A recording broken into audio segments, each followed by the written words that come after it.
Dès que l'État fut au service des milliardaires, les subventions atterrirent dans leurs poches. Oh, pas de manière directe. Ils surent y mettre les formes pour toujours faire croire à un rôle de soutien d'activités essentielles.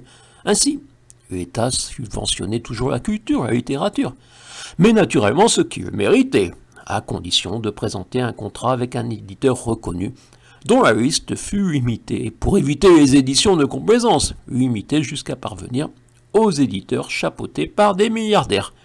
Ainsi, ces éditeurs ont raboté les droits d'auteur, et ceux qui refusaient se retrouvaient sans éditeurs, sésame d'un vaste réseau de distribution et communication, sésame des bourses, résidence d'écrivains, cagnotte de mécènes.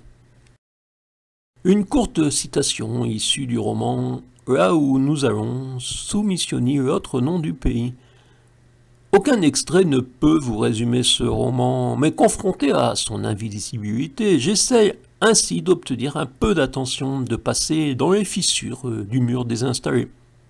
Cette invisibilité ne me surprend pas puisqu'elle est un des thèmes du roman. Les puissants ont la possibilité de rendre invisible toute œuvre non validée par l'un des leurs.